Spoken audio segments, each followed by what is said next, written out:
Good afternoon, everybody. My name is Ahmed Shahzaib Quadri, as you all know, given by Diksha.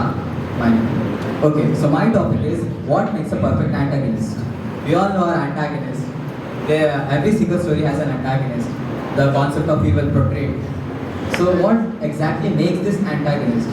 That is what we are going to be looking at. Before I begin the speech, I would like to mention a quote by René Descartes. We are what we think. We think, therefore we are. I think, therefore I am. This quote itself mentions that it's our thoughts that shape a person, not the characters of a person. So, moving ahead, I would like to mention the concept that we are going to be looking at antagonists. So the concept that I am going to be taking is the concept of yin and yang. It basically means there is some goodness in every evil character and there is some evil in every good character.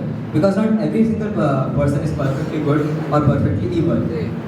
That is what makes us human, isn't it? So, following this concept, I would like to mention the morality. How should the villain be? What should the morality of a villain be?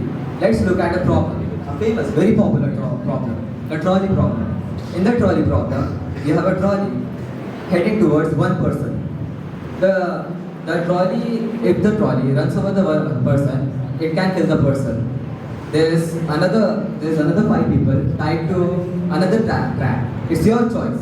You can pull the lever to either kill the one person at the cost of the 5 people, saving the 5 people, or you can either let the track run ahead, killing the 5 people. Now it's your choice. What would you choose? To pull the lever or not to pull the lever? Of course, the logical approach would be to pull the lever.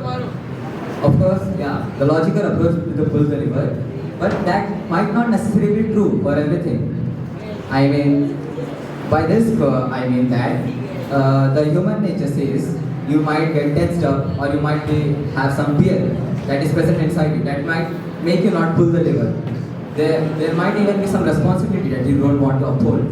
The survivor's guilt of killing the one person. That is what the moral dilemma, the trolley problem is about. So, we all know anti-heroes and anti-villains, right? Speaking about the anti-heroes and anti-villains, I would like to refer to the examples of Deadpool and Venom. So, Deadpool and Venom, these are two very famous characters from the Marvel. Deadpool is an anti-hero.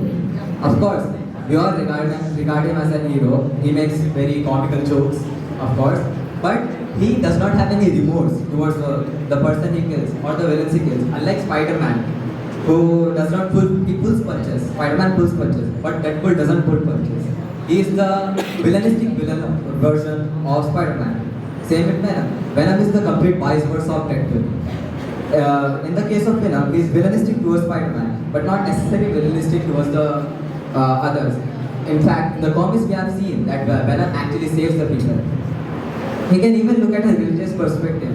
In every religion, there's a concept of a devil that characterizes all the evil in the world, the evil deeds in the world. That is what a villain is. And the devil is a prime example of that. So, moving forward, I would like to mention the physical characteristics. It's not necessary that the villain may have some physical characteristics. There's a lot of villains which do not have any physical characteristics. The only point is that it should be either evil or it should have some sort of evil characteristic afflicted to it. So, for example, we can even take a symbolism of alcohol or fireworks. Taking alcohol can be used as a medicine, but it's the human nature that causes alcohol to be used as a addiction or beverage. Taking fireworks, the same fireworks used in war are used in festivals and marriages to celebrate. Okay, so moving forward, the villain should change the reader, not the character. In the current movie, Durandar, if you have seen, Rehman Dakit, he has a very empowering characteristic. With just one phrase, he can sway an entire crowd. That's what a villain should be. He should be able to manipulate the people. Like Yagami, if you have seen anime. Like Yagami, yeah. Even Hitler, to a certain extent, is very charismatic. He is defined as charismatic. That is why he makes a perfect villain. He should be able to sway the crowd, to manipulate the crowd to such an extent that he can push forward his ideologies, whether they may be evil or for him they may be evil, good.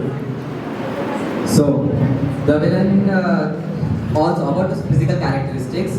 There's a lot of examples such as H.P. Lovecraft's books such as the Thing and Interstellar, Gargantua, the black hole Gargantua. It is not perfectly human, but there's a race for time in Interstellar, as you all know. There's a race for time in Interstellar because of the black hole.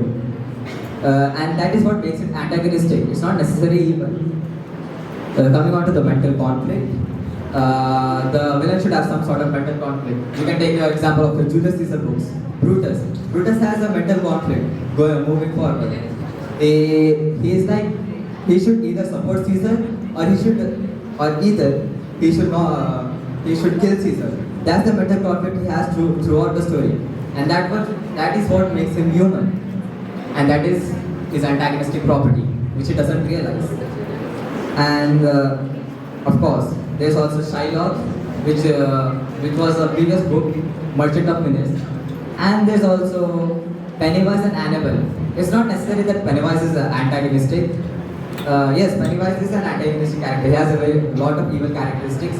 But the effect that Pennywise has on the people, that is what makes him truly antagonistic, because he is so creepy, so animal that he moves our hearts to such an extent that we feel scared for him. We feel a certain fear.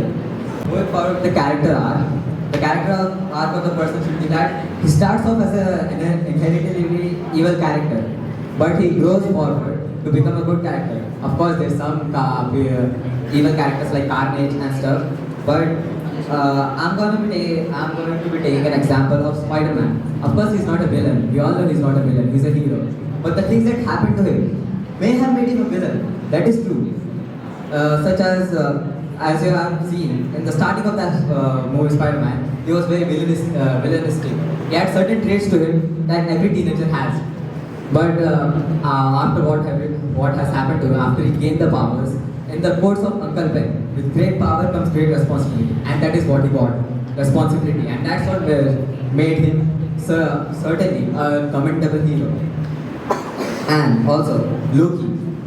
Loki is the complete opposite version of Spider-Man. He started off as a hero to impress his father Odin, but of course as the story progressed, because of Thor, he didn't do anything. That is why Loki became such an evil character and a mysterious character. The villain also should be honorable. In Dhurandhar you have seen Rahman Dakit.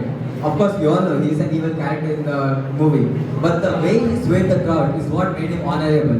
We can take an example of any games. Detroit Become Human or Sekiro. In Detroit Become Human, the AI wants to become a human. That's why he does very evil deeds and mischiefs. But at the end of the story, we see that he realizes he regrets this stuff. This regret causes him to end himself. Same with Ishin Ashina from Sekiro. Of course, he is a villain. He is an antagonist. But the thing that makes Ishin Ashina honorable is even in his deathbed, he still does not falter towards the main character, and he still fights the main character till the day he dies. And moving forward with the real life case characters, do you all know about the Zodiac Killer or Jack the Ripper or Hitler? These are the characters that we have to derive characteristics from. These are the characters such as the Zodiac Killer's characteristic to play with the police and to play with the detectives. The Jack the Ripper's characteristics to send letters, to send organs to the detectives just to make fun of them. And Hitler's characteristics of being truly charismatic, that he can build his ideologies towards the Germans, that the Jewish people are bad. We also have backstories. It's not necessary that the villain should have a tragic backstory. The most commendable villains we have today do not have a tragic backstory. What truly makes a good villain is the other factors mentioned. But yes, villains can have backstories, such as the Joker in Batman. The Joker is the prime example of the fact that there is no goodness in this world. And also Zuko from the Avatar, the Last Airbender. He wanted to prove himself to his father, and he tried so hard. But instead, what he got in return is that his father burned his face. That is That is the backstory, the tragic backstories that the villains have. It's not necessary to have a tragic backstory, but it is what makes us human, and as well as what villains are, as well as what villains should have. Referencing movies, we have also Attack on Titan. Eren Yeager. Eren Yeager can sway the crowd to such an extent. He follows his ideologies to such a great extent that he is very morally grey. He's neither bad, he's neither evil. He's just morally grey. He cannot fall into both those things because if you look at the characteristic of Eren Yeager, the ideology that he follows is that the aliens aren't bad people. They also deserve to live. But the fact is that the aliens are what are the weapons to humanity. That is why the aliens were killed in the story. And also Vecna from Stranger Things. Vecna. I think you might have watched Stranger Things. Vecna. Vecna is of course, he might not be a perfect villain in the eyes of some people, but the backstory that he has is truly commendable. The way that the father really tortured him, and the way that he was banished to Dimension X, that is what makes him a truly antagonist character. That is what makes him have a character development to follow the path towards villainism. And also there's Voldemort, Harry Potter Voldemort, and there's also Akaza. These Voldemort, Akaza. There's also mangas there in the library if you want to take. But Akaza is at the start of the story, he is portrayed as a very villanistic character. We think he's very evil because he kills Rengoku in the story. That's very sad for us because Rengoku was truly a heartful character. But once we know about his backstory in the story, that how he fell in love, his love was killed, and how his father was also killed. That is what made him have a character development and that's what made his character turn to such a villainistic character. This is the factors that the antagonist should have in the story. It's not necessary that he should also have physical characteristics, like I said. You can also reference. The only main thing that you have to derive the characters of villain from is the real life characters. We all are villains at our heart, at least to ourselves. Aren't we all villains to ourselves? I mean, we scold ourselves constantly, we insult ourselves constantly, and that is what the human nature is all about. That is what psychology suggests. That we constantly insult ourselves to improve. The insulting yourself is bad, but improving yourself is a good factor. So everything has a morally grey structure to it, and that's what the villains follow. That's what the villains should follow. They should follow some good and some evil. Thank you. That is what I want.